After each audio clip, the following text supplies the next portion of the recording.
ॐ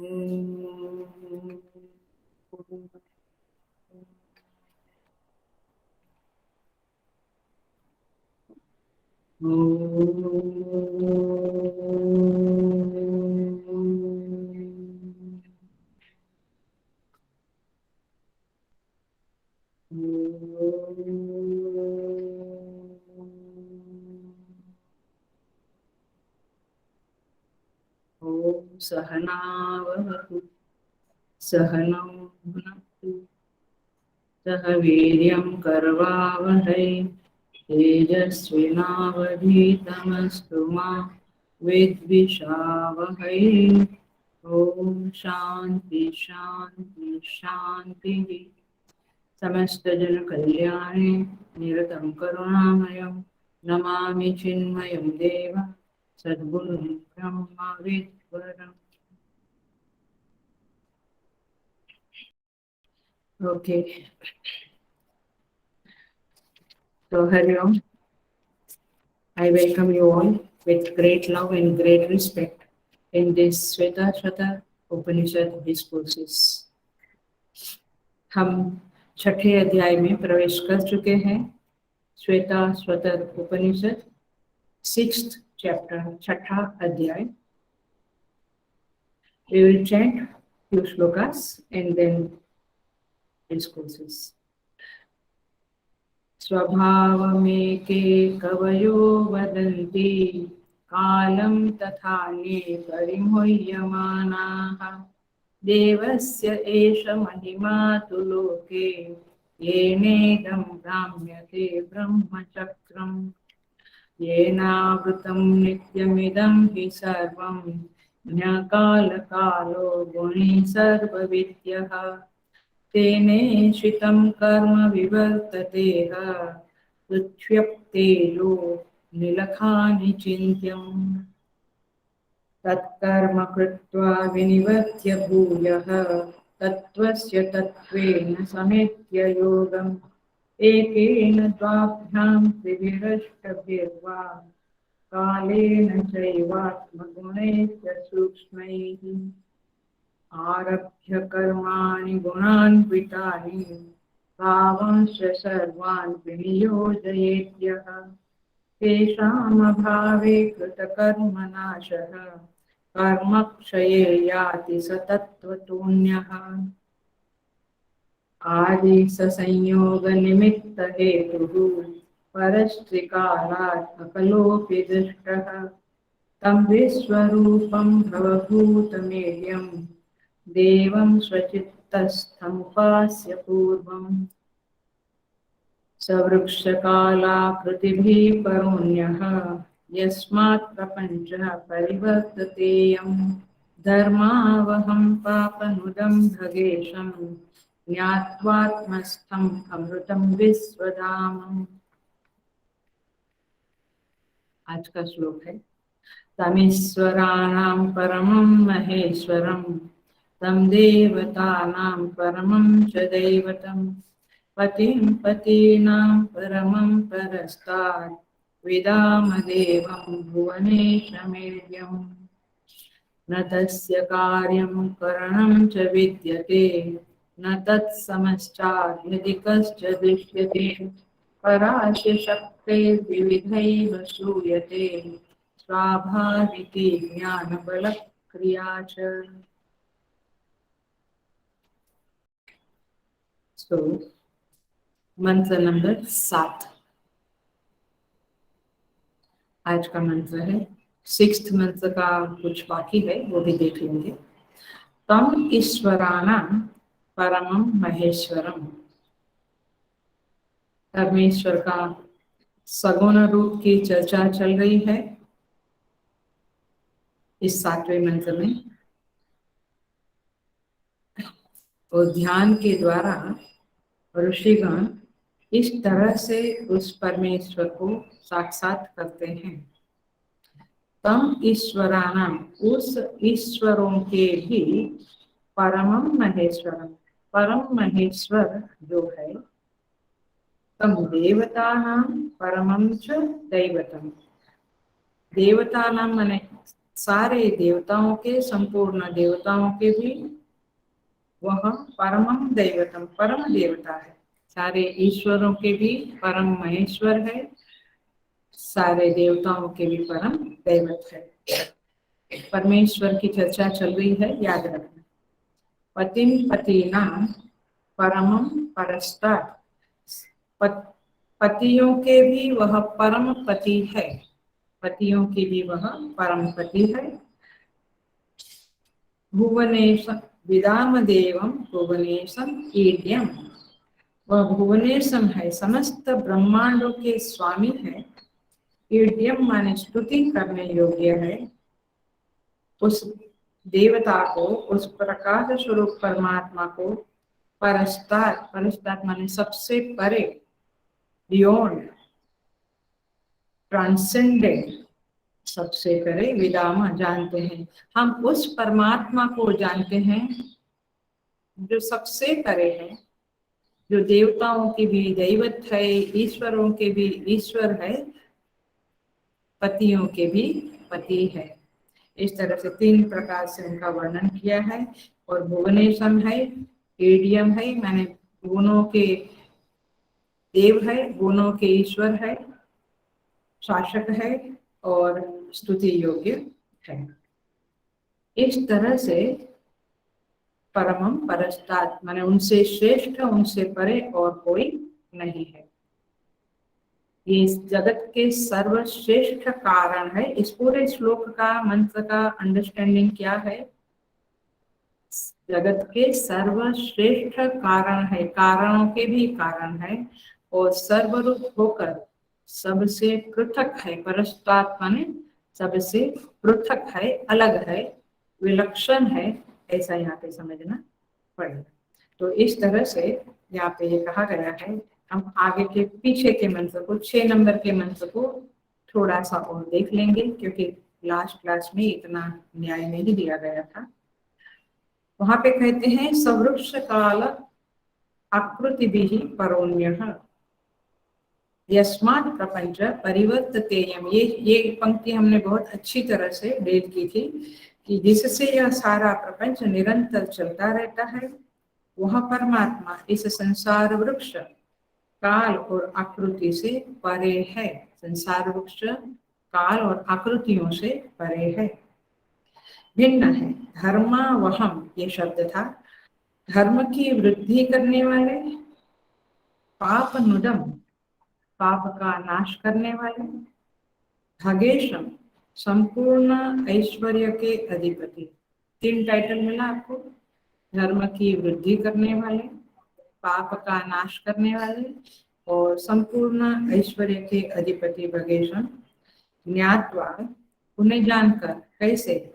आत्मस्थम आत्मा में स्थित माने हृदय में स्थित, उस परमात्मा को जानकर जो विश्वधाम है, सारे जगत का आधारभूत है, उसको अपने हृदय में स्थित जानकर अमृतम एति, एति शब्द लगाने को मैंने कहा था।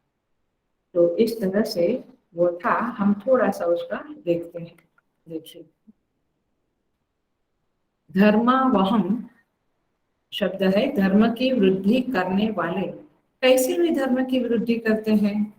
क्या आकर अपने को कहते हैं कि आप लोग धर्म करो? नहीं, उन्होंने श्रुतियों में, स्मृतियों में, पुराणों में, सब जगह पे संविधान बनाया है, आदेश किया है कि मनुष्य को क्या कर्तव्य करना चाहिए, और उस तरह से श्रुतियों के द्वारा, आदेश के द्वारा वे हमें धर्म की वृद्धि करवाते हैं। दूसरा, अपने हृदय में रहकर हमें धर्म की प्रेरणा करते हैं। मेरे इस वाक्य को ध्यान से समझना। हमें हृदय में रह, हमारे हृदय में रहकर, बैठकर, माने है वो स्थित है वहां, अभी भी सुन रहा है कि वो हो। इन्होंने तो डिक्लेयर ही कर दिया कि मैं सबके हृदय में बैठा हूँ, आपके सबके हृदय में बैठा है। तो वहां बैठकर वो हमें धर्म की प्रेरणा करता है। अर्थात हम यदि कुछ गलत करने जाते हैं, चाहे दुष्ट आदमी हो चाहे सज्जन आदमी हो, वो अंदर से कहता है कि ये गलत है, चाहे हम उसकी आवाज को दबा दे, लेकिन वो कहता है। तो इस तरह से वह धर्म की प्रेरणा करता है और धर्म की वृद्धि करता है। बेसिकली एक वाक्य अवश्य बोलूंगी, बहुत बार बोल चुकी हूँ, लेकिन फिर से कहूंगी, धर्म माने क्या? बहुत बड़ा क्वेश्चन है, लेकिन मैं एक वाक्य में बोलूंगी। मनुस्मृति में इसकी बहुत सुंदर व्याख्या की है। वहां कहते हैं, श्रूयताम धर्म सर्वस्व श्रुत्वा चैवावधार्यताम। आप सारे धर्मों का सार सुनो, ऐसा मनु महाराज हम साधकों को कहते हैं। श्रुत्वा चैव धार्यताम, सुनकर उसको हृदय में धारण करो, ऐसा मनु महाराज कहते हैं। क्या है वह? आत्मनः प्रतिकूलानि परेषां न समाचरेत्। आत्मनः प्रतिकूलानि परेषां न समाचरेत्। जो चीज मुझे प्रतिकूल है वह मैं दूसरे के साथ उसका वैसा आचरण ना करूं। कोई झूठ बोले मेरे साथ तो मुझे अनुकूल है कि प्रतिकूल है? प्रतिकूल है। कोई मुझे क्रोध करे, गाली दे तो मुझे प्रतिकूल लगता है, अनुकूल नहीं लगता है। कोई करुणा करे तो अनुकूल लगता है। तो क्रोध करे, झूठ बोले, हिंसा करे मेरे साथ तो मुझे प्रतिकूल लगता है। तो क्या कहते हैं धर्म की व्याख्या में? जो आपको दूसरों का व्यवहार प्रतिकूल लगता है, आप दूसरों के साथ ऐसा व्यवहार ना करें। माने आप दूसरों के प्रति झूठ ना बोले, हिंसा ना करें, क्रोध ना करें। आया ख्याल में? समझ में आ रहा है? धर्म की व्याख्या वेरी सिंपल। आया? जो चीज आपको अनुकूल नहीं है वो दूसरे को भी अनुकूल नहीं है, तो आप उनके प्रति वैसा व्यवहार ना करें। बस दिस इज द धर्म। इसमें सारी बातें आ गई है। आई टेल यू, ये व्याख्या इतनी गहरी और इतनी व्यापक है कि एक इतना ही हम अपने हृदय में इंजेक्ट करें, या बच्चों में, या स्कूलों में बच्चों में, it's great. That's much more than enough in beginning. So ये है धर्म की व्याख्या। सो धर्मावहम, तो परमेश्वर धर्म की वृद्धि करता है। भगेशम, भग माने ऐश्वर्य। 6 ऐश्वर्य परमात्मा में है, बहुत बार बोल चुके हैं। ऐश्वर्यस्य समग्रस्य, धर्मस्य यशस्श्रियः, वैराग्यस्य अथ मोक्षस्य षण्णा भग इति रणा। संपूर्ण ऐश्वर्य माने शासनशीलता, धर्म, यश, श्री, वैराग्य, मोक्ष, सब कुछ जिसमें है संपूर्णतया, उसे भगवान कहते हैं। और वो भगेश है, तो भगों का ईश है, भगों का स्वामी है, और भग इसको कहते हैं।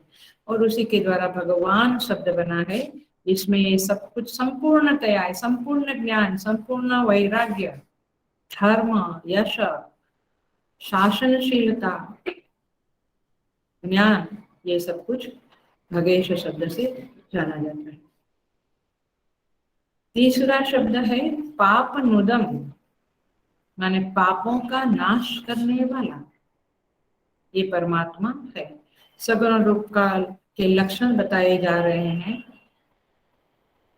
ऐसे परमात्मा को आप जब याद करें, इस मंत्र को भी जब आप चैंट करें, तो आपको ये महसूस होना है कि प्रभु मेरे हृदय में प्रेरणा देकर मेरे अंदर धर्म की वृद्धि कर, मेरे पापों का नाश करे, और ये 6 भग जो है वह मुझ में भी कुछ कुछ बिंदु बिंदु के रूप में मुझे भी प्रदान करे।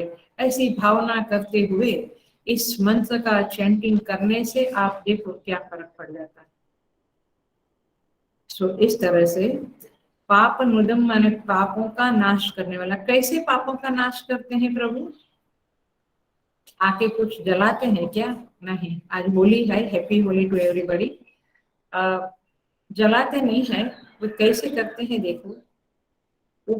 नाश करना माने पापों की जो टेंडेंसी है हमारे अंदर पाप करने की, पाप माने वही हिंसा, झूठ, अधर्म, नेगेटिविटी, ये सब पाप के रूप में होता है। केवल मर्डर को और एटम बम डालने को पाप ना समझे, वो तो है ही, लेकिन ये सब कुछ भी पाप है। विषयों की लालसा, बहुत कुछ। तो पाप अनुदम का अर्थ है पापों की टेंडेंसी को जब हम प्रभु का नाम स्मरण करते हैं तो वो नाम स्मरण की शक्ति जो है वो हमारे अंदर की इस टेंडेंसी, इस वृत्तियों को, इन संस्कारों को वाइप ऑफ कर देता है, वाइप आउट कर देते हैं, माने इसको खत्म कर देते हैं। इसको कहते हैं पाप अनुदम।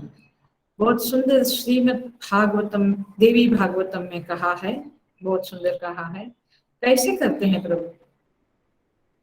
हम किसी पापी को कुछ दंड देते हैं तो हमारे चित्त में द्वेष की भावना रहती है, अच्छा हुआ, उसको यही यही भोगना था, ऐसा ही वी डिजर्व्स दैट। प्रभु ऐसे नहीं देते हैं, देखिए कैसे देते हैं। लालने ताड़ने मातुहु न अकारुण्यम यथा अर्भके। लालने ताड़ने मातुहु, थोड़ा थोड़ा संस्कृत समझता है ना। लालने ताड़ने मातुहु न अकारुण्यम यथा अर्भके तद्वत् एव महेशस्य नियंतुः गुणदोषयोः। जैसे लालन करना और ताड़न करना, माने माँ है वो बच्चे का लालन पालन भी करती है और ताड़न माने मारती भी है बच्चे को। लालन पालन भी करती है, ताड़न भी करती है, मारती भी है। मारती है माने पनिश करती है। उसमें न अकारुण्यम, माँ की अकरुणा नहीं है, करुणा ही है। Are you getting the point? Compassion ही है उसमें। माने माँ जब बच्चे को पनिश करती है, दंड देती है, तो उसमें माँ की करुणा ही है, द्वेष नहीं है। आया? वैसे प्रभु जब हमें यानी जीवों को तद्वत् एव महेशस्य नियंतुः गुणदोषयोः, वैसे हमारे दोषों के प्रति, गुणों के प्रति लालन करते हैं, उसको उत्साह देते हैं, और दोष जो है हमारे उसके प्रति करुणा का अभाव नहीं होता है। उनकी करुणा ही होती है जब हमें दोष, हमें जब ताड़न करते हैं, दंड देते हैं, तभी ख्याल में आता है। तो परमेश्वर का पापन उदम जो शब्द है बहुत प्यारा शब्द है, और देवी भागवत में बहुत सुंदर तरह से बताया गया है कि इस तरह से करुणावश प्रभु हमें दंड देते हैं। देखिए तो गुणदोष का नियंत्रण करने वाले प्रभु को कभी भी निष्ठुर नहीं कहा जा सकता है। बहुत बार हम भगवान को कहते हैं बड़े निष्ठुर हो आप सहज कहते हैं वो बात अलग है, लेकिन दिल से ऐसे कहते हो तो सोचिएगा, क्योंकि प्रभु माता के समान है, उनमें करुणा का अभाव कभी भी नहीं है, वो करुणामय है। मय है माने वो करुणा की मूर्ति है। इसलिए पाप अनुदम तो करते हैं, पापों का नाश करते हैं दंड देकर, लेकिन करुणावश करते हैं और माता की तरह करते हैं। तो इस तरह से यहाँ पे शब्द है पाप अनुदम, भगेशम और धर्मावहम, 3 शब्दों को डील किया। एक और बात कर लेते हैं, तम आत्मस्थम, ये शब्द बहुत जबरदस्त है। वे हृदय आत्मस्थम माने हृदय में स्थित, हृदय माने थारी शब्द वापरू तो, यूज करूं तो हार्दाकाश माने हृदय, तो श्लोक है ना, कौन सा है? ईश्वर सर्वभूतानां हृदयेषु तिष्ठति। प्रभु सबके हृदय में बैठा है, तो वह हार्दाकाश में, चित्ताकाश में जो है, चिदाकाश में जो प्रभु विराजमान है, उसे ही कहते हैं आत्मस्थम। आत्मा में स्थित माने हमारे हृदय में स्थित है प्रभु। ऐसे प्रभु को जानकर अमृतम एति, अमृतत्व को पा लेता है मनुष्य। कैसे हृदय में स्थित है? हमने तो सुना है कि प्रभु सर्वत्र स्थित है, ईशावास्यम में देखा ना, सब जगह पे स्थित है। और यहाँ क्या कहते हैं? आत्मस्थम। क्या समझे हम? देखो, इसको ऐसे समझना है, जैसे पृथ्वी में सब जगह पे जल रहता है, राइट। पृथ्वी में सब जगह पे जल रहने पर भी कुआं में ही प्राप्त होता है, अथवा और जगह से नदी वगैरह। तो जहाँ कुआं है वहीं से वह जल प्राप्त होता है, आजू बाजू की सब भूमि से नहीं होता है। उसी तरह से परमात्मा प्राप्त होता है का वेदांतिक वर्ड में बोलूं तो उपलब्धि स्थान है। जैसे सर्वत्र जल रहने पर पृथ्वी पर कुआं इज द उपलब्धि स्थान, जल वहां पे उपलब्ध होता है, कुएं में उपलब्ध होता है ना, वैसे परमात्मा सर्वत्र विराजमान होने, विद्यमान होने पर भी हृदय में, आत्मा में, माने हृदय देश में वह उपलब्ध होता है, प्राप्त होता है। अर्थात सर्वव्यापी परमात्मा का उपलब्धि का यह विशेष स्थान है। क्या? हमारा हृदय, माने आध्यात्मिक हृदय, नॉट दिस फिजिकल हृदय। सो इस तरह से आत्मस्थम शब्द कहा है। इसी को तैत्तरीय उपनिषद में कहते हैं, सत्यम ज्ञानम अनंतम ब्रह्म यो वेद निहितम गुहायाम परमे व्योमन। परम आकाश, व्योम माने आकाश, परम हृदय के परमाकाश में वह परमात्मा विराजमान। जब आप ध्यान करेंगे, रूपक ध्यान करेंगे, माने परमात्मा के रूप का, आकृति का, विग्रह का ध्यान करेंगे, तो आपको अपना हृदयाकाश भी महसूस होगा और वहां पे वे परमात्मा भी महसूस होंगे, दिखेंगे, मैंने एक्सपीरियंस होगा। When you are pure in the mind, जब आप शांत हो, अविक्षिप्त हो, तो आप देखना कि आपको बहुत स्पष्ट दिखेगा। जब आप में कुछ मलिनता है, डिस्टर्बेंस है अथवा थकान है, you are not fresh in सात्विक मूड, तो आपको थोड़ा क्या कहते हैं, थोड़ा झांखा झांखा दिखेगा, माने थोड़ा अस्पष्ट दिखेगा, धुंधला दिखेगा, लेकिन ध्यान करने वालों को ये पता है कि दिखता है, एहसास होता है, महसूस होता है और दिखता भी है, अंतः चक्षु से दिखता है। Again I clear it. Shrimad Bhagavad Gita के 30वें अध्याय में भी कहते हैं, तस्मात् सर्वगतम ब्रह्म नित्यम यज्ञे प्रतिष्ठितम। सर्वव्यापी परमात्मा को निष्काम कर्म में स्थित बताया है। परमात्मा कहाँ विराजमान है? निष्काम कर्म में। ओ, ये गीता का श्लोक है। हाँ जी, 3rd चैप्टर का श्लोक है। इस साल गीता चैंटिंग कंपटीशन में चिन्मया मिशन में 3rd चैप्टर होने जा रहा है। हमारे यहाँ भी ये प्रोजेक्ट होने जा रहा है, हर साल की तरह। तो परमात्मा निष्काम कर्म में, सेल्फिश कर्म में नहीं, निष्काम कर्म में स्थित बताया गया है। इस तरह से ये परमात्मा का आत्मस्थम शब्द को हम समझ सकते हैं। इसका सिंपल अर्थ, यदि हमें कोई कहे प्रैक्टिकल टिप्स क्या है इसकी, तो प्रैक्टिकल टिप्स ये है कि हम अंदर, हमारे अंदर जो अहंकार है, अहम है, उस अहम की आवाज को निषेध करना सीखे और अंतर्यामी की आवाज को स्वीकार करना सीखे। ये इस मंत्र में कुछ प्रैक्टिकल टिप्स हो रही है, आ रही है। सो इस तरह से यहाँ पे ये पिछला मंत्र जो था वो पूरा होता है। हम आज के मंत्र को देखते हैं। तम ईश्वराणाम महेश्वरम परमम महेश्वरम। देखिए, ये ईश्वरों का भी परम महेश्वर है। अब ईश्वर शब्द का अर्थ है, ईश धातु का अर्थ है शासन करना। बार बार कहती हूँ, ईश्वर माने शासन करने वालों में श्रेष्ठ, उसको ईश्वर कहते हैं। वर माने श्रेष्ठ। सो वह सर्वत्र शासन करता है। जरा सा देखिए उसको, ईश्वर शब्द को और परमम महेश्वरम शब्द को। शासन तो हमें दिखता है, यदि हम देखना चाहे तो।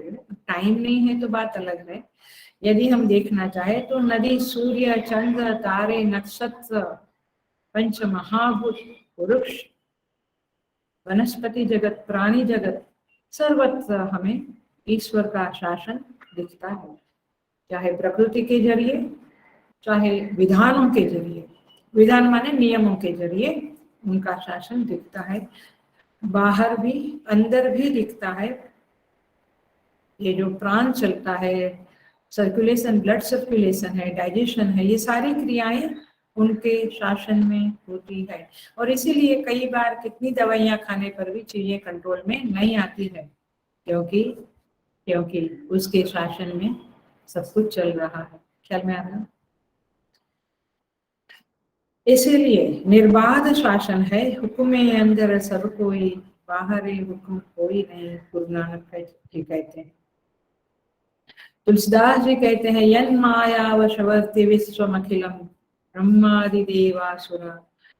जिसकी माया के वश में, जिसके वश में माया भी है और ब्रह्मादि देव, असुरा, सुरा सब लोग है।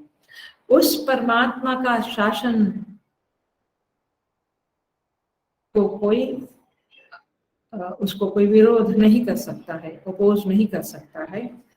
ऐसा परमात्मा का शासन है और इसलिए उसको ईश्वर शब्द से पहचाना जाता है। देखिए, मैं और एक लॉजिकल बात बताती हूँ, इसको तर्क कहते हैं, ध्यान से सुनना। दुनिया को हम अपनी मर्जी से नहीं चला सकते हैं, ये अब तो हम समझ गए हैं।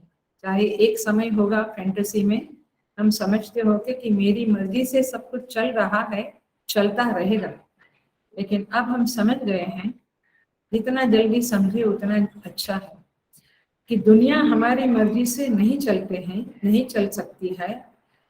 और उस समय में, हेलो, बहुत पकड़ लेना इस बात को, उस समय में हमारी ममता खंडित होती है।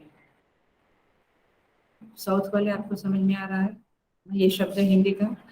जब अपनी मर्जी से दुनिया नहीं चलती है तो हमारी ममता खंडित होती है। ये शब्द समझ में आया? ममता खंडित होती है, या माने ममता में जरा तिराड़ पड़ती है, जरा कम हो जाती है, डाइल्यूट हो जाती है, ममता खंडित होती है। इसी तरह से एक बाजू दुनिया, एक बाजू शरीर ले लो। शरीर को भी जब हम अपनी मर्जी से नहीं चला सकते हैं, शरीर जब जिद पे आ जाता है, समझ रहे हैं ना, कोई बीमारी, कोई कुछ, मेरी वाणी, मेरा हाथ, मेरा पैर, ये सब कुछ जब हमारी मर्जी से नहीं चलते हैं, तब उसके प्रति भी, हेलो, हमारी ममता टूटती है। माने दूसरी भाषा में कहूँ तो शरीर के प्रति भी और जगत के प्रति भी वैराग्य का भाव बढ़ने लगता है। घर, गाड़ी, पदार्थ, सब कुछ के प्रति,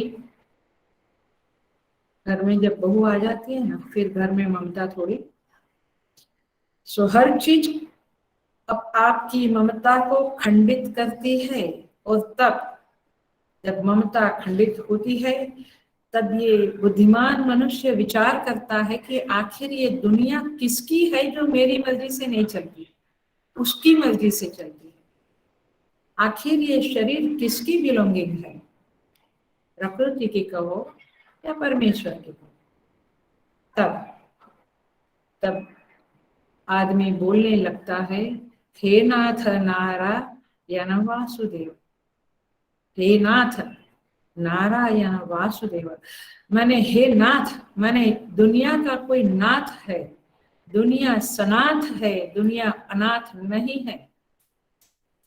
इन बातों को जब समझेंगे, तब उस शासक का ख्याल आएगा, उस शासक की याद आएगी, उस शासक के प्रति दिल से झुक जाएंगे।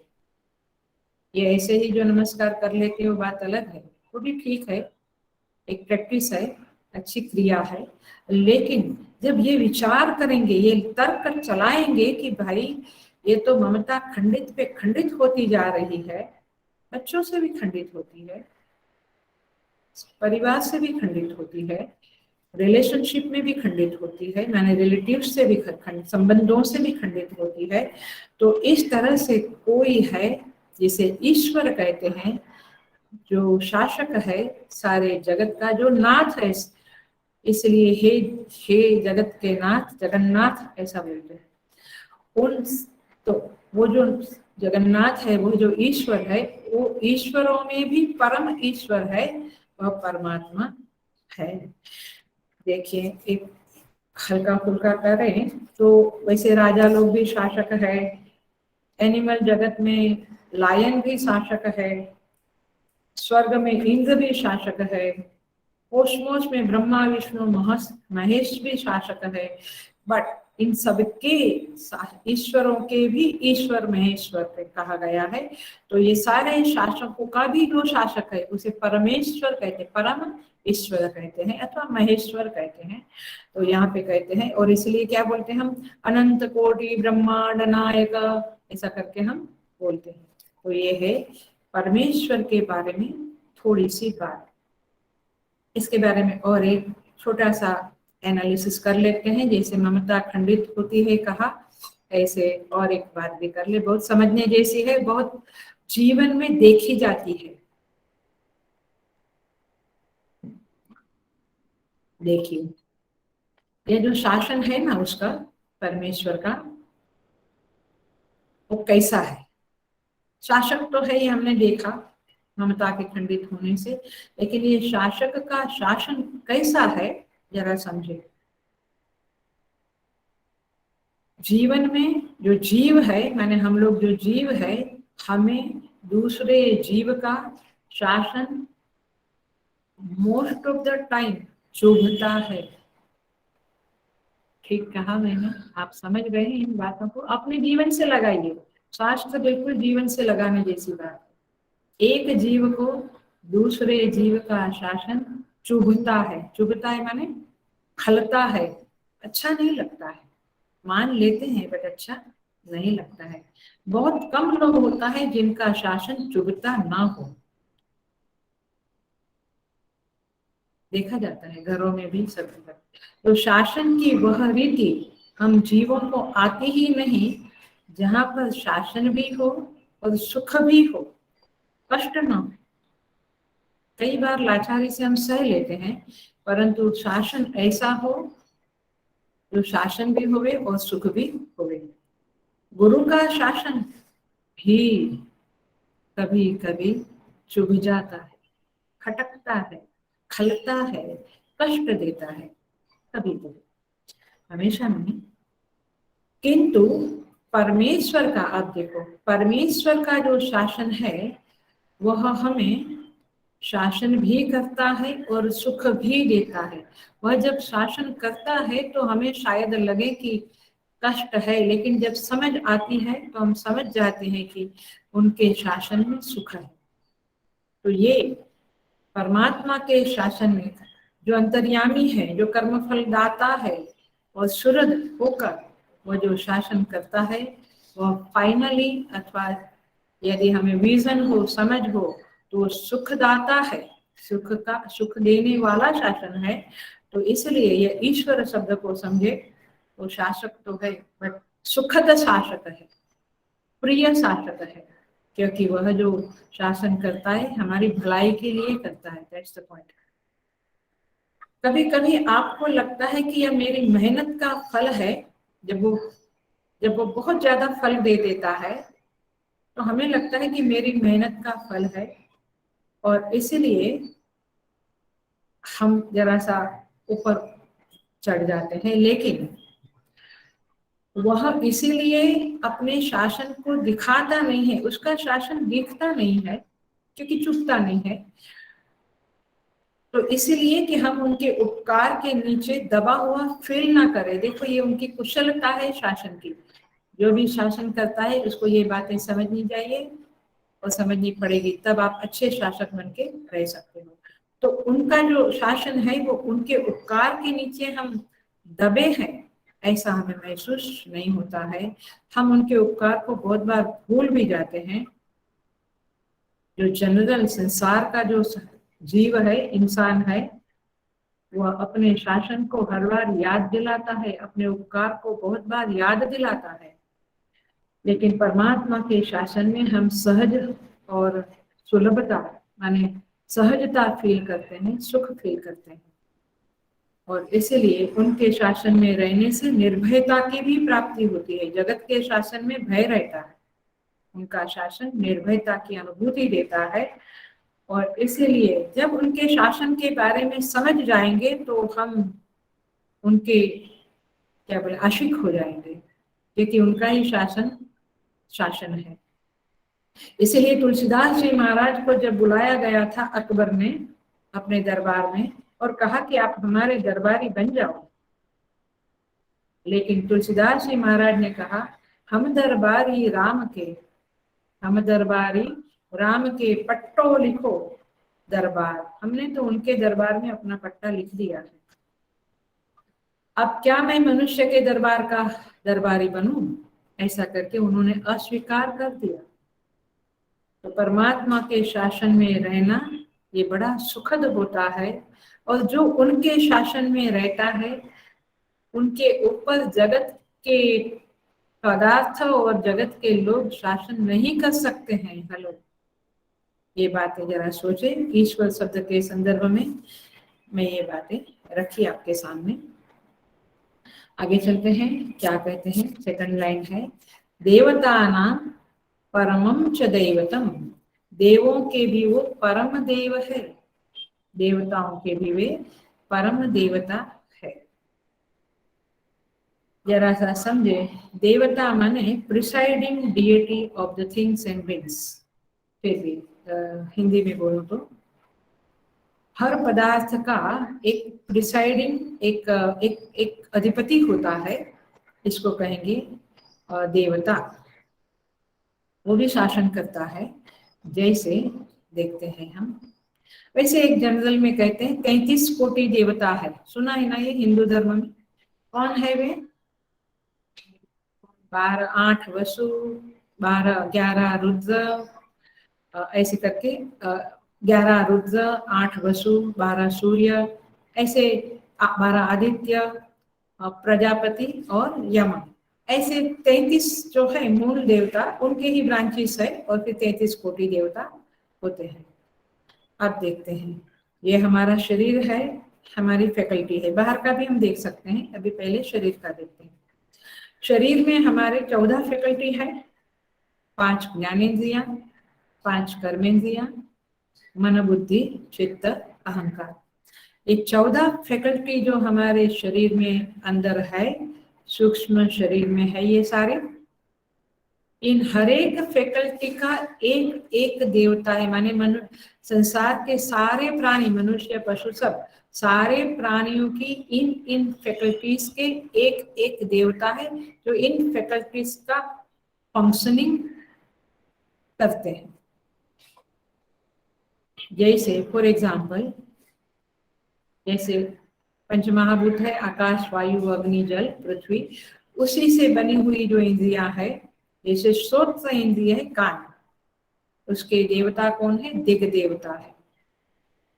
ऐसे ही स्पर्श के वायु देवता है, फिर रूप के सूर्य देवता है, जल के वरुण देवता है, माने रसना के वरुण देवता है, चक्षु के सूर्य देवता है, और घ्राण के अश्विनी कुमार देवता है।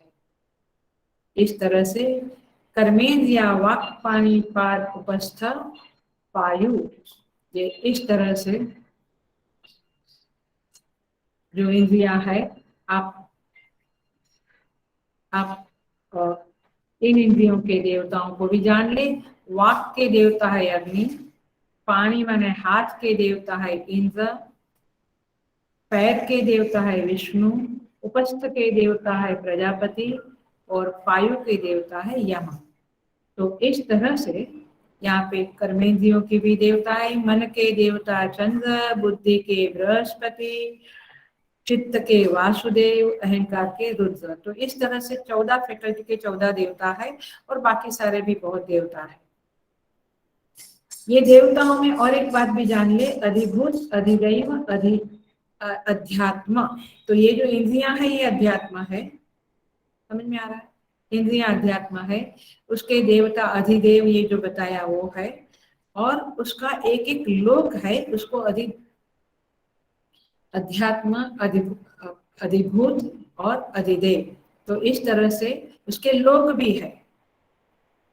तो इस तरह से अधिभूत माने ये जो दिखता है कान नाक वगैरह, ये अधिभूत है। उसके एक एक देवता अध्यात्म है, उनका एक एक लोक अधिदेव है।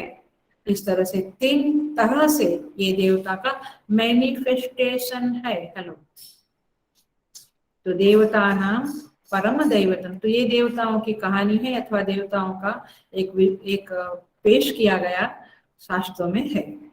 आप बाहर की दुनिया को देखें तो देखो, गंगा जी है, वह अधिभूत क्या है, जो हमें दिखती है ना, बहती हुई गंगा। अधिदैव क्या है, कैलाश, वो शिव जी के मस्तक पे रहती है। और अध्यात्म क्या है, वो स्वयं गंगा देवी, जिसका हम गंगा स्तोत्र गाते हैं।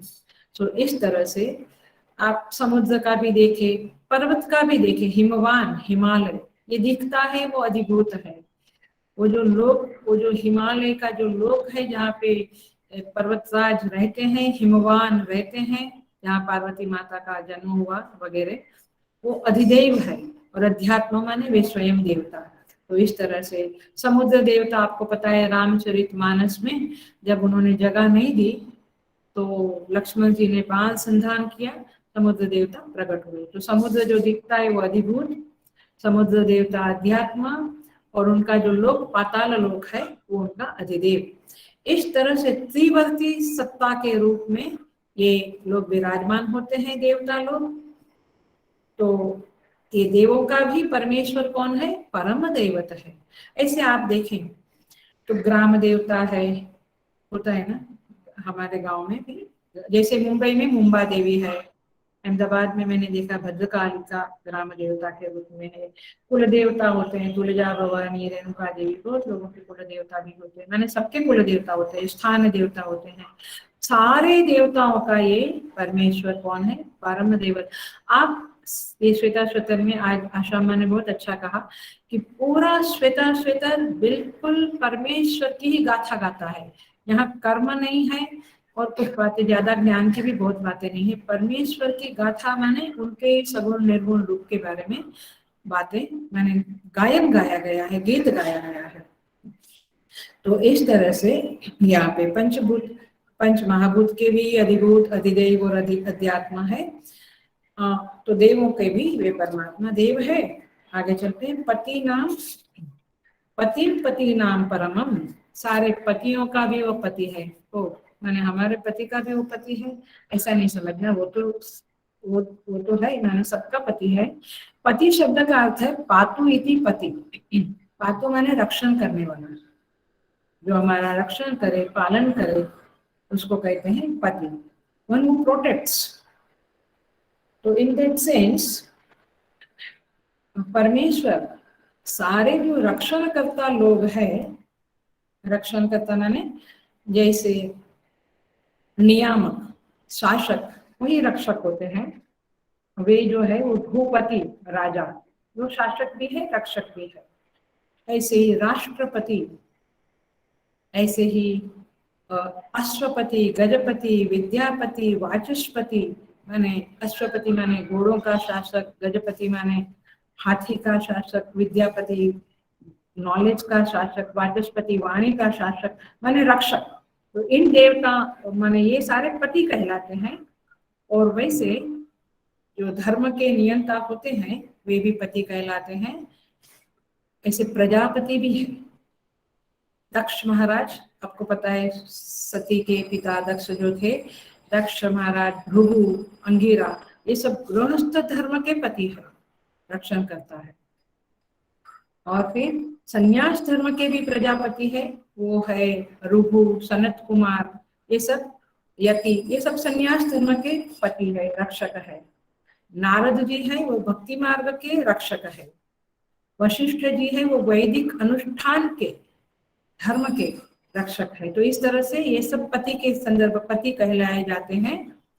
अर्थात लेकिन इन सब पतियों का भी जो पति है, इन सब रक्षकों का भी जो रक्षक है वह है, बहुत सारी कथाएं भी है, कैसे भगवान ने इंद्र, बलि महाराज की कथा है, बलि राजा की, कैसे वामन का अवतार लेकर इंद्र के स्वर्ग का रक्षण किया, याद है ना। इंद्र का रक्षण करने के लिए तो प्रभु ने वामन अवतार लिया।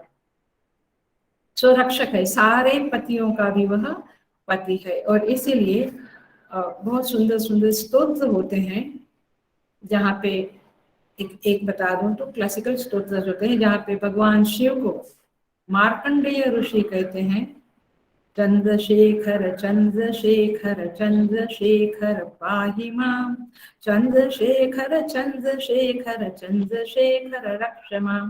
ये क्यों कहते हैं? क्योंकि आप हमारे पति हो, पति माने स्वामी हो। तो इस तरह से देखो, और मार्कंडेय ने कहा, भगवान ने रक्षा भी की। तात्पर्य ये है कि वे हमारे रक्षक है। ये बात हमारे हृदय को छू जानी चाहिए। और फिर जब शब्द निकलेंगे प्रार्थना के, तो फिर वो प्रार्थना फलीभूत होने में एक क्षण भी नहीं लगेगी, तुरंत प्रार्थना फलीभूत होगी।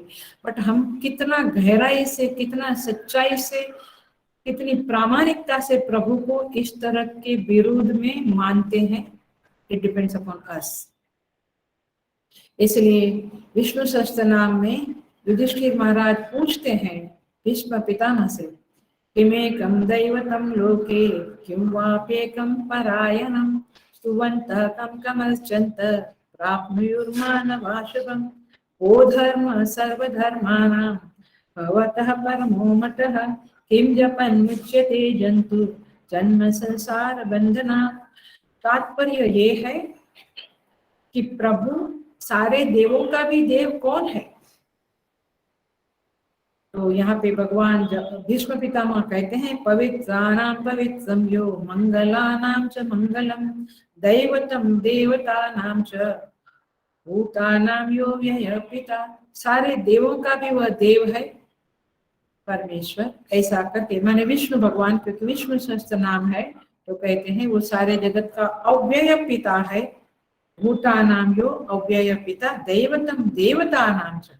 देखो आंसर आया, सारे देवों का भी वह परमेश्वर देव है। आप उसको शिव कहो, विष्णु कहो, जो भी कहते हैं।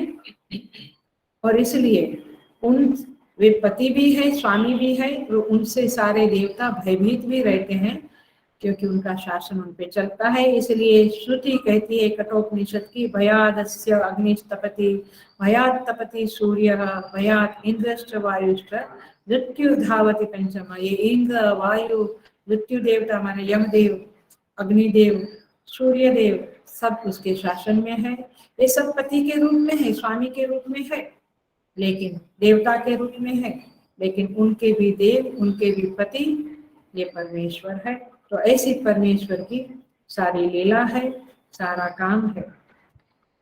परमम परस्तात्, वो सबसे पीछे रहकर सबका शासन करता है, सबको प्रेरणा देता है, सबका रक्षण करता है। इसको कहते हैं परमम विदा, परमम परस्तात् विदाम देवम भुवनेश मीडियम। सारे भुवनों का वह ईश्वर है और ईडियम स्तुति के योग्य है और देव है, स्वयं प्रकाश है। देव का अर्थ होता है दिव्य धातु से, स्वयं प्रकाश है। इसलिए उनको स्वयं प्रकाश माने स्वयं ही स्वयं को जानता है, इसलिए उसको परम देव कहा है।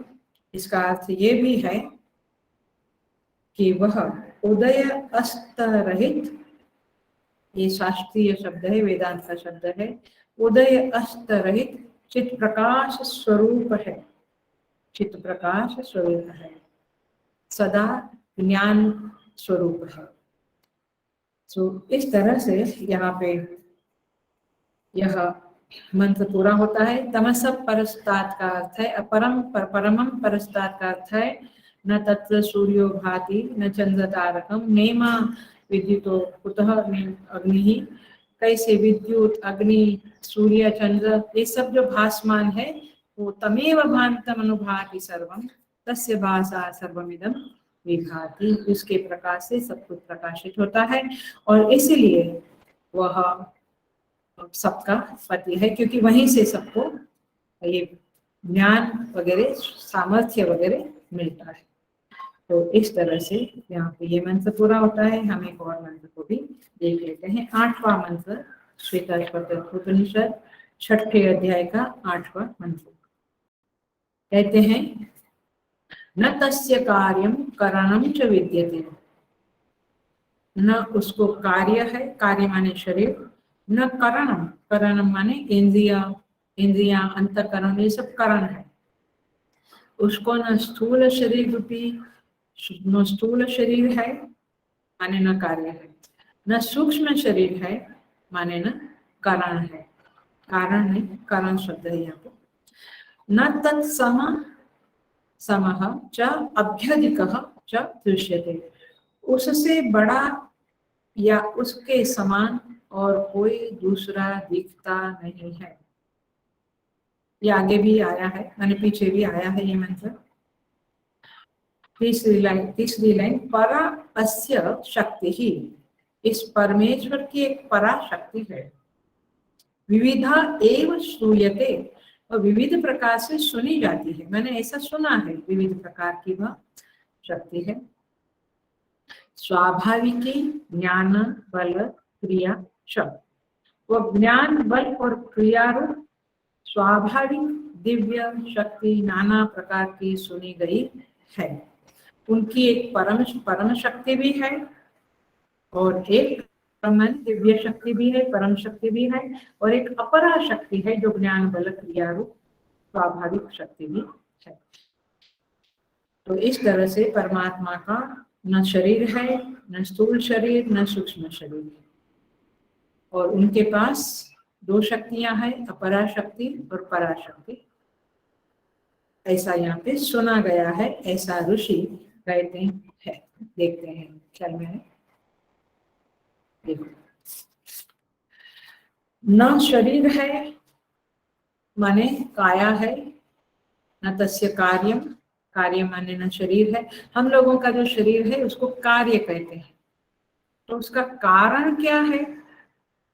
उसका कारण है अविद्या, इग्नोरेंस के कारण हमें शरीर मिलता है। जिस दिन इग्नोरेंस खत्म हो गया, ज्ञान हो गया, आत्मज्ञान हो गया, उसके बाद पुनः शरीर प्राप्त नहीं होगा। और साधना का यही लक्ष्य है, साधना का लक्ष्य यही है कि जन्म मरण का चक्कर से छूट जाए। तो परमात्मा को चूंकि अज्ञान नहीं है, वहां ज्ञान का सूर्य कभी उदय अस्त नहीं होता है, न डूबता है न उदित होता है, सदा रहता है। तो इसलिए उनको शरीर नहीं होता है। आप कहेंगे कि हमने सुना है कुछ और नीला नीला शरीर दिखता है, नील वर्ण है। हाँ, वो ध्यान में दिखता है, बट वह आखिर में एक दृश्य है, दृश्य कोटि में जाएगा वह। तो इसके लिए हम कहेंगे वो चिन्मय शरीर है, ऐसा हम कह सकते हैं। सो इस तरह से यदि आपको दिखा तो जो कुछ भी दिखता है वो दृश्य वर्ग में जाएगा, बट जो दृष्टा है वो चिन्मय स्वरूप है और उनको शरीर नहीं है। न उनको करण है, करण माने बहिर्करण, यानी बहिर्करण अंतःकरण। इंद्रिया है ये बहिर्करण है, 5 ज्ञानेंद्रियां बहिर्करण है, 5 कर्मेंद्रियां बहिर्करण है, और अंतःकरण जो है वो मन बुद्धि चित्त अहंकार है। उसको ये 14 की 14 फैकल्टीज नहीं है, तो उनको कोई इंद्रिया नहीं है, फिर वो देखता कैसे है हमारे कर्मों को, वो सुनता कैसे है हमारी प्रार्थना को। इसलिए गोस्वामी तुलसीदास जी महाराज कहते हैं, उपनिषदों में भी संस्कृत में वो मंत्र है। गोस्वामी जी कहते हैं, बिनु पग चलई सुनई बिनु काना, बिनु कर करई कर्म विधि नाना। बिनु पग चलई, पैर नहीं लेकिन चलता है, हाथ नहीं लेकिन विविध प्रकार के कर्म करता है। सुनई बिनु काना, कान नहीं पर सुनता है, प्रार्थना हमारी वो सुनता है। बिनु वाणी बकता बड़ जोगी, वाणी नहीं है फिर भी बोलता है, हृदय में बैठकर बार बार हमें सलाह देता है, प्रेज भी करता है, रोकता भी है, बहुत कुछ करता है। आनन बिनु बड़ा रस भोगी, षड रस भोगी, सारे रसों को भोग करता है, माने मुख नहीं है लेकिन भोग करता है। तो ये परमेश्वर ऐसा है, क्या है आपको समझना पड़ेगा।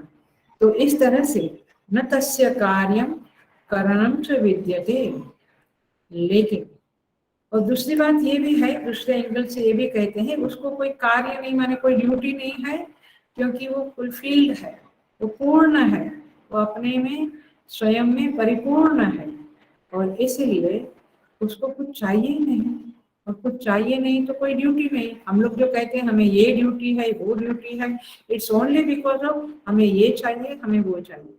जब चाहना है तो कर्तव्य है, चाहना गई तो कर्तव्य नहीं रहा।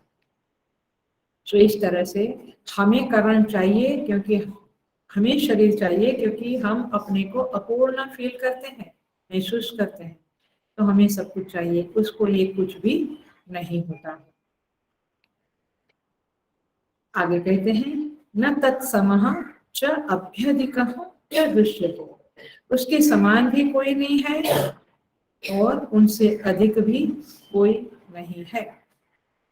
ये फेमस श्लोक फिर से बोलती हूँ, 11वें अध्याय का, गीता का। पितासि लोकस्य चराचरस्य, अर्जुन स्तुति करते हैं परमेश्वर श्री कृष्ण के।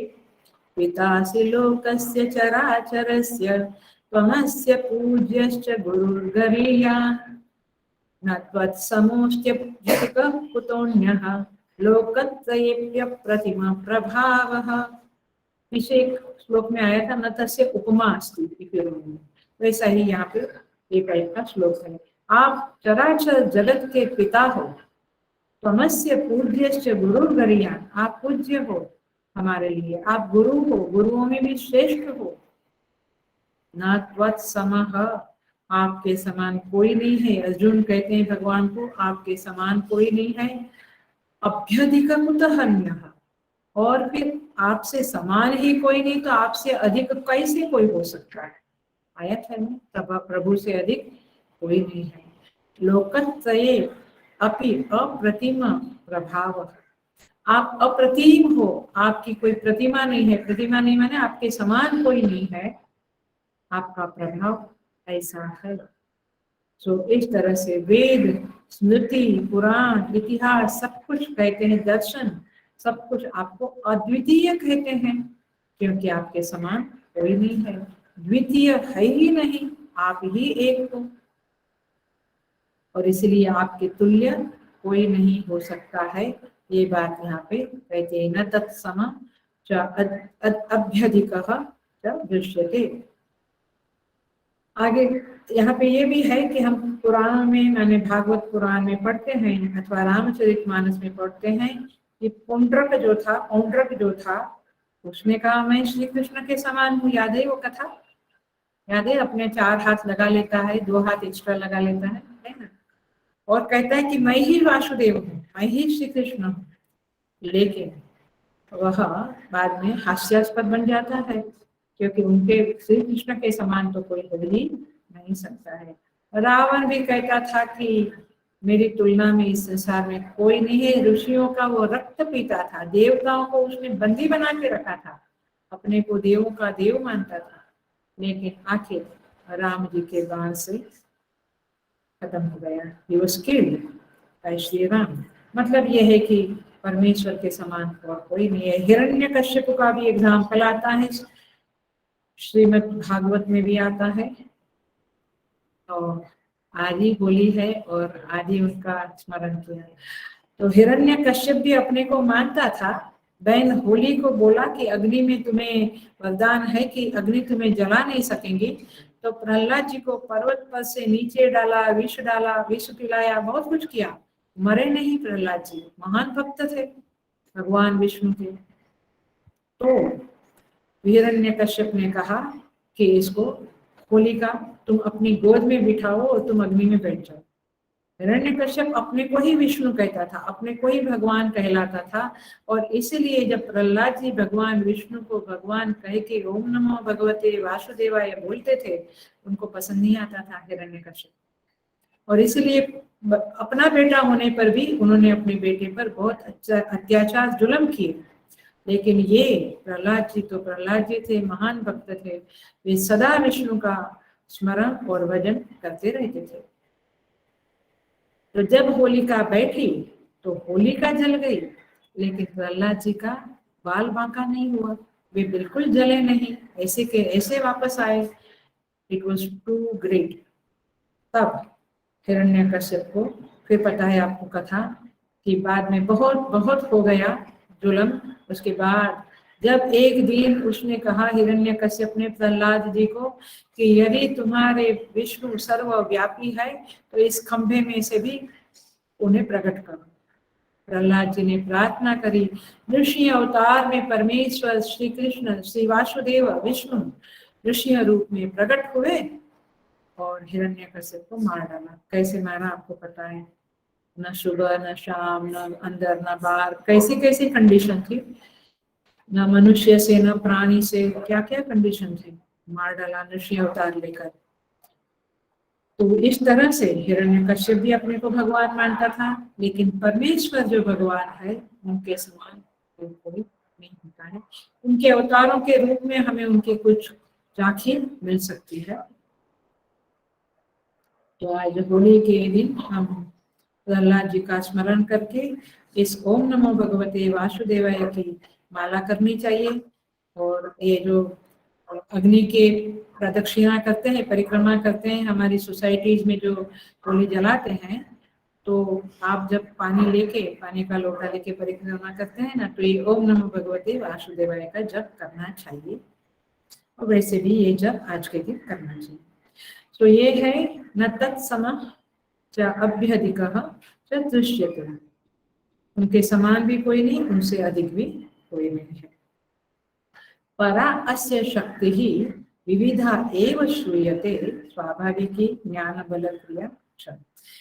इनकी जो पराशक्ति है परमेश्वर की, वो स्वाभाविकी है। स्वाभाविकी माने स्वाभाविकी शब्द का अर्थ समझ लो, अच्छी तरह से समझ लो। इसका अर्थ है न अन्य के अधीन नहीं है, उसको कहेंगे स्वाभाविकी। जो अन्य के अधीन नहीं है, इसको स्वाभाविकी कहेंगे। आप देखो, हम हर चीज के लिए अन्य के ऊपर अधीन है। ज्ञान बढ़ाने को भी, बल बढ़ाने को भी। यहाँ बल को इच्छा शक्ति भी ले सकते हैं, ज्ञान शक्ति, इच्छा शक्ति, क्रिया शक्ति, ये तीनों स्वाभाविकतया परमेश्वर में विद्यमान है।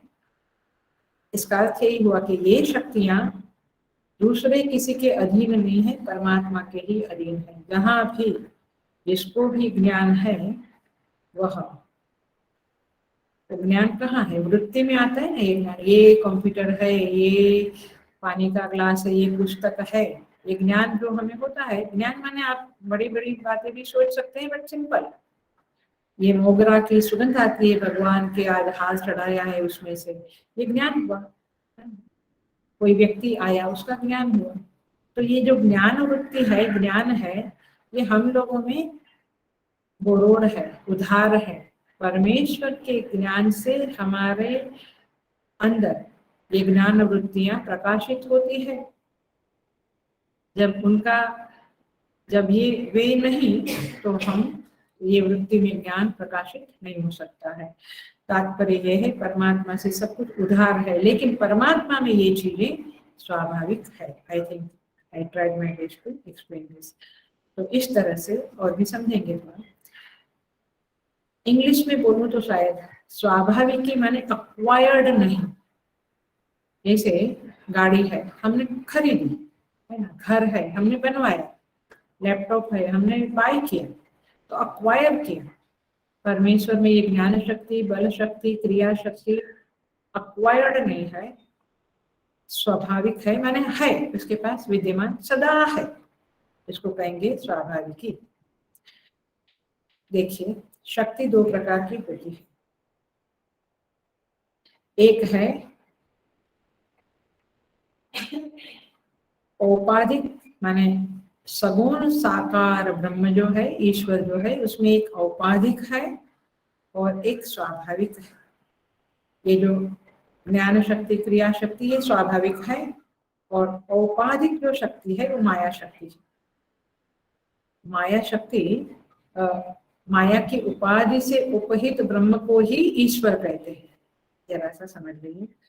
तो ये शक्ति और परमात्मा जो शक्तिमान है, आगे भी कहा है, उनका संबंध अनिर्वचनीय है। वो शक्ति कब मैनिफेस्ट करती है, व्यक्त होती है, कभी अव्यक्त रहती है। हम खुद अपने में भी देख सकते हैं ये शक्तियों का स्वभाव।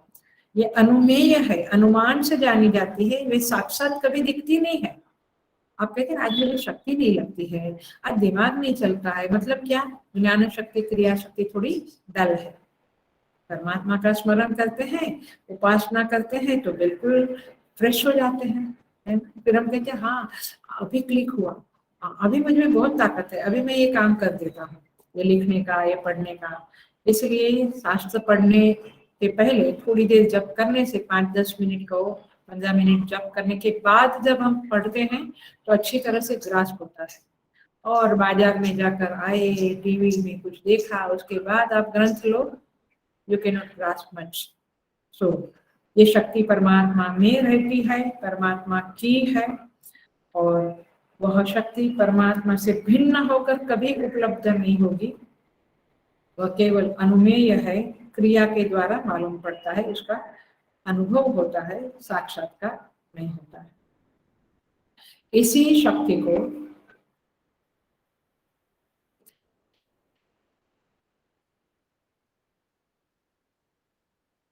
इसी शक्ति का पूरा एक संप्रदाय है, एक दर्शन है, जिसको शाक्त संप्रदाय कहते हैं, और शैविज्म का दर्शन कहते हैं उसको। शैविज्म में शिव और शक्ति की गाथा है, और शाक्त दर्शन जो है वहां पे प्योरली शक्ति की गाथा है।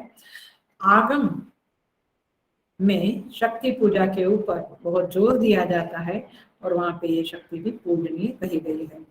कर्मकांड में भी देव की शक्ति रूप को शक्ति रूप ही देवता कहा है। इंद्र, यम, वरुण, ये जो देवता है वो देव की शक्ति, परमेश्वर की शक्ति के रूप में ही उनको माना जाता है। तो इस तरह से ये जो पराशक्ति है परमेश्वर की, वह एक शक्ति है, ज्ञान बल क्रिया शक्ति स्वाभाविक ही है। और दूसरी जो है वो अपरा शक्ति है, विविधाश्चैव, ये शब्द का अर्थ है ये शब्द का अर्थ है अपरा शक्ति। परा अस्य शक्ति ही विविधा एव श्रूयते। क्या है वह अपरा शक्ति? इतना पूरा करके हम छोड़ देंगे। वस्तुतः ध्यान रखना, ये पराशक्ति और अपराशक्ति का भेद बता रही हूँ। वस्तुतः जो दिखता है वह परमेश्वर की शक्ति से दिखता है, उसे पराशक्ति अथवा दिव्य शक्ति कहेंगे। पकड़ा? जो दिखता है जगत, संसार में दृश्यमान जगत दिखता है, अथवा जो कुछ भी दिखता है माने सुनते हैं, गंध लेते हैं, रस लेते हैं, स्पर्श होता है, ये जो सारी शक्तियां है, माने ये जो कुछ भी दृश्यमान है विषय, उनका अनुभव हमें परमात्मा की पराशक्ति से होता है, दिव्य शक्ति से होता है। लेकिन जो दिखता है, माने जिसकी शक्ति से दिखता, जिस शक्ति से दिखता है परमात्मा की, वो पराशक्ति, लेकिन जो दिखता है वो परमात्मा की अपरा शक्ति का विलास है। ये पर्वत, ये समुद्र, ये सूर्य चंद्र तारे, ये पृथ्वी, ये पशु पक्षी, ये पूरा जगत, सारे 84 करोड़ 84 लाख कोटि जो योनियां है, 84 लाख जो योनियां है, ये सब कुछ जो दिखता है वो परमात्मा का अपरा शक्ति का विलास है। तो इसलिए अपरा शक्ति जो है, मैं एक वाक्य बोलती हूँ जो आपकी साधना में बहुत उपयोगी है, इसको आप पकड़ लेना। अपरा शक्ति है वह पराशक्ति को समझने का सोपान है। सीधा सीधा परमात्मा की ये ज्ञान शक्ति क्रिया शक्ति नहीं समझेगी हमें, लेकिन अपरा शक्ति माने ये जगत जो दृश्यमान है उसी को आप साधन बना लो, और उसी के जरिए, मैं बहुत बार कहती हूँ, वृक्ष को देखो और उसको भी देखो। इसका अर्थ क्या है? अपरा शक्ति को देखते हुए, इसी में तो हम रमन करते हैं जगत में डे एंड नाइट, इसी को देखते हुए परमात्मा की उस स्वाभाविक पराशक्ति को देखो, और जब उसको देखेंगे तो उसके वाला, उस शक्ति वाला जो शक्तिमान है उसका दर्शन हो जाएगा। एक चीज आज घुस गई बीच में, यदि आपने मार्क किया होगा, हम कहते थे कि उस पराशक्ति को अपराशक्ति को देखो, यानी जगत के पदार्थों को देखो और उसको देखते हुए उसको भी देखो, परमेश्वर को भी देखो। अब मैंने बीच में एक और वाक्य जोड़ा है जो इस मंत्र के आधार पे है कि अपराशक्ति को देखते हुए पराशक्ति को देखो, माने अपराशक्ति के जरिए, ये बेटर वर्ड है, पराशक्ति को देखो। वह पराशक्ति को जानने का सोपान है पराशक्ति, और फिर पराशक्ति को देखकर उस शक्ति का जो शक्तिमान है उसको देख लेना। तो इसीलिए पूज्यता इस पराशक्ति में है, अपराशक्ति ठीक है, पूज्यता पराशक्ति में है, अपरा में नहीं।